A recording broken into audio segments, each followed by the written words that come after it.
പാലക്കാട് ജില്ലാ കമ്മിറ്റി സംസ്ഥാന കമ്മിറ്റിക്ക് നൽകിയ സാധ്യതാ പട്ടികയിൽ വി.എസ്. അച്യുതാനന്ദന്റെ പേരില്ല. മലമ്പുഴ മണ്ഡലത്തിൽ ജില്ലാ കമ്മിറ്റി അംഗം എ. പ്രഭാകരന്റെ പേരാണ് പട്ടികയിലുള്ളത്.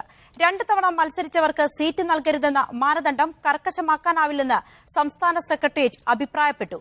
ജയസാധ്യത കണക്കിലെടുത്തേ മാനദണ്ഡം നടപ്പാക്കാനാകൂ എന്നും സെക്രട്ടേറിയറ്റ് അഭിപ്രായപ്പെട്ടു. വിവരങ്ങളുമായി കെ. സജീഷ് ചേരുന്നു. സജീഷ്, പാലക്കാട് ജില്ലാ കമ്മിറ്റി സംസ്ഥാന കമ്മിറ്റിക്ക് നൽകിയ പേരിൽ വി.എസിന്റെ പേരില്ല എന്നുള്ള രീതിയിലുള്ള വാർത്തകളാണ് ഇപ്പോൾ വരുന്നത്.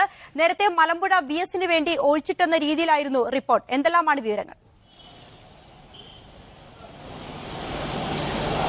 അഞ്ജിത, മലമ്പുഴ മണ്ഡലത്തിലെ സ്ഥാനാർത്ഥി നിർണയം ഒഴിവാക്കിക്കൊണ്ട് പാലക്കാട് ജില്ലാ കമ്മിറ്റി സ്ഥാനാർത്ഥി പട്ടിക സമർപ്പിച്ചു എന്നായിരുന്നു നേരത്തെയുള്ള വാർത്തകൾ. വി.എസ്. അച്യുതാനന്ദന് വേണ്ടിയായിരുന്നു ഈ മണ്ഡലം ഒഴിച്ചിട്ടതെന്നായിരുന്നു റിപ്പോർട്ടുകളുണ്ടായിരുന്നത്. പക്ഷേ നമുക്ക് ഇപ്പോൾ ലഭിക്കുന്ന വിവരമനുസരിച്ച് സെക്രട്ടേറിയറ്റ് മുന്നിൽ സമർപ്പിച്ച സ്ഥാനാർത്ഥി പട്ടികയിൽ മലമ്പുഴ മണ്ഡലം ഒഴിച്ചിട്ടില്ല. പകരം വി.എസ്. പക്ഷക്കാരൻ കൂടിയായ CITU ജില്ലാ പ്രസിഡന്റ് എ. പ്രഭാകരന്റെ പേരാണ് മലമ്പുഴ മണ്ഡലത്തിൽ ഉൾപ്പെടുത്തിയിരിക്കുന്നത്. വി.എസ്. അച്യുതാനന്ദന്റെ പേര് ഈ പട്ടികയിൽ ഇല്ല എന്ന് തന്നെയാണ് സ്ഥിരീകരണമുള്ളത്. സാങ്കേതിക അർത്ഥത്തിൽ വി.എസിന് സ്ഥാനാർത്ഥിത്വം നിഷേധിച്ചു എന്ന് പറയാൻ കഴിയില്ല. കാരണം വി.എസിന്റെയും പിണറായിയുടെയും ഉൾപ്പെടെയുള്ള കേന്ദ്ര കമ്മിറ്റി അംഗങ്ങളുടെയും പോളിറ്റ് ബ്യൂറോ അംഗങ്ങളുടെയും സ്ഥാനാർത്ഥി നിർണയം നടത്തേണ്ടത് സംസ്ഥാന കമ്മിറ്റിയാണ്. അതുകൊണ്ട് തന്നെ വി.എസ്. ഈ പട്ടികയിൽ ഉൾപ്പെട്ടില്ലെങ്കിൽ പോലും ഇവർക്ക് സ്ഥാനാർത്ഥിത്വം ലഭിക്കില്ല എന്ന് പറയാൻ കഴിയില്ല. പക്ഷേ നേരത്തെയുള്ള റിപ്പോർട്ടുകൾക്ക് സ്ഥിരീകരണമില്ല. മലമ്പുഴയിൽ വി.എസിന് പകരമായിട്ട് എ. പ്രഭാകരന്റെ പേരാണ് ഇപ്പോൾ ജില്ലാ കമ്മിറ്റി നൽകിയിരിക്കുന്നത്. ഏതായാലും വി.എസിന്റെയും പിണറായിയുടെയും സ്ഥാനാർത്ഥിത്വം ഇന്ന് ചേരുന്ന സെക്രട്ടേറിയറ്റ് പരിഗണിക്കില്ല. നാളെ സംസ്ഥാന കമ്മിറ്റി ചേരുന്നുണ്ട്. ഈ സംസ്ഥാന കമ്മിറ്റി മാത്രമായിരിക്കും വി.എസിന്റെയും പിണറായിയുടെയും സ്ഥാനാർത്ഥിത്വ കാര്യത്തിൽ തീരുമാനമാവുക.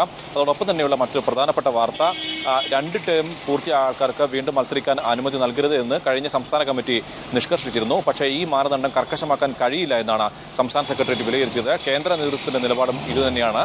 പ്രധാനമായും വളരെ നിർണായകമായ തെരഞ്ഞെടുപ്പാണ്. അതുകൊണ്ട് ജയസാധ്യത മാത്രം ഈ ഘട്ടത്തിൽ പരിഗണിച്ചാൽ മതി എന്ന ഒരു നിലപാടാണ് സംസ്ഥാന നേതൃത്വം എടുത്തിരിക്കുന്നത്. അതുകൊണ്ട് 2 ടേം പൂർത്തിയായ ആൾക്കാർക്ക് വിജയസാധ്യത ഉറപ്പാണെങ്കിൽ, അല്ലെങ്കിൽ അത്തരക്കാർ മത്സരിച്ചാൽ മാത്രമേ വിജയം ഉറപ്പാവൂ എങ്കിൽ അവരെ മത്സരിപ്പിക്കണമെന്ന നിലപാടാണ് സംസ്ഥാന സെക്രട്ടേറിയറ്റ് എടുത്തിരിക്കുന്നത്.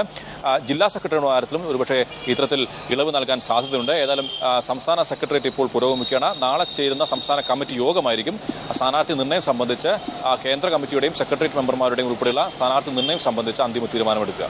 സജീഷ്, നാളെ ചേരുന്ന സംസ്ഥാന കമ്മിറ്റിയിൽ വി.എസിന്റെ സ്ഥാനാർത്ഥിത്വം സംബന്ധിച്ച് ഒരു സ്ഥിരീകരണം ഉണ്ടാകുമെന്നാണ് പ്രതീക്ഷിക്കപ്പെടുന്നത്. അതുപോലെ പിണറായി വിജയൻ കണ്ണൂർ ധർമ്മടത്ത് മത്സരിക്കുമെന്ന രീതിയിലുള്ള വാർത്തകളും ഇപ്പോൾ വരുന്നുണ്ട്.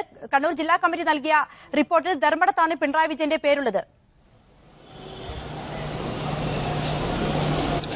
അഞ്ജിത, തീർച്ചയായിട്ടും അങ്ങനെ തന്നെയാണ് സ്ഥിരീകരണം ലഭിക്കുന്നത്. കണ്ണൂർ ജില്ലാ കമ്മിറ്റി നൽകിയ സ്ഥാനാർത്ഥി പട്ടികയിൽ ധർമ്മടത്താണ് പിണറായി വിജയന്റെ പേരുള്ളത്. തീർച്ചയായിട്ടും പിണറായി വിജയൻ ധർമ്മടത്ത് തന്നെയാണ് മത്സരിക്കുന്നതെന്ന്, അല്ലെങ്കിൽ ആ രീതിയിൽ തന്നെയാണ് ജില്ലാ കമ്മിറ്റി ആഗ്രഹിക്കുകയും ചെയ്തിരിക്കുന്നത്. അതുകൊണ്ടാണ് പിണറായി വിജയന്റെ പേര് ധർമ്മടത്ത് ഉൾപ്പെടുത്തിക്കൊണ്ട് ജില്ലാ കമ്മിറ്റി പട്ടിക സമർപ്പിച്ചത്. പക്ഷേ ഇന്ന് നടക്കുന്ന സംസ്ഥാന സെക്രട്ടേറിയറ്റ് പിണറായിയുടെയോ വി.എസിന്റെയോ സ്ഥാനാർത്ഥി കാര്യം ചർച്ച ചെയ്തിട്ടില്ല ഇതുവരെ. ഇത് ഇനിയും ഈ സെക്രട്ടേറിയറ്റൽ ചർച്ച ചെയ്യില്ല എന്നാണ് നമുക്ക് ലഭിക്കുന്ന സൂചന. നാളെ സംസ്ഥാന കമ്മിറ്റിയുണ്ട്. വിപുലമായ രീതിയിൽ ചേർന്ന സംസ്ഥാന കമ്മിറ്റി ആയിരിക്കും ഇക്കാര്യത്തിൽ അന്തിമ തീരുമാനമെടുക്കുക. നാളത്തോടെ കൂടി ഇക്കാര്യത്തിൽ ഒരു നിർണായകമായ തീരുമാനം ഉണ്ടാകുമെന്നാണ് പ്രതീക്ഷിക്കുന്നത്. CPM പാലക്കാട് ജില്ലാ കമ്മിറ്റി സംസ്ഥാന കമ്മിറ്റിക്ക് നൽകിയ സാധ്യതാ പട്ടികയിൽ വി.എസ്. അച്യുതാനന്ദന്റെ പേരില്ല. സംസ്ഥാന സെക്രട്ടേറിയറ്റ് ഇപ്പോൾ പുരോഗമിക്കുകയാണ്. നാളെ നടക്കുന്ന സംസ്ഥാന കമ്മിറ്റിയിൽ വി.എസിന്റെ സ്ഥാനാർത്ഥിത്വം സംബന്ധിച്ച് ഒരു സ്ഥിരീകരണം ഉണ്ടാകുമെന്നാണ് പ്രതീക്ഷിക്കപ്പെടുന്നത്. വിവരങ്ങളാണ് തിരുവനന്തപുരത്ത് നിന്നും സജീഷ് നൽകിയത്. മറ്റൊരു വാർത്തയിലേക്ക്, യൂത്ത്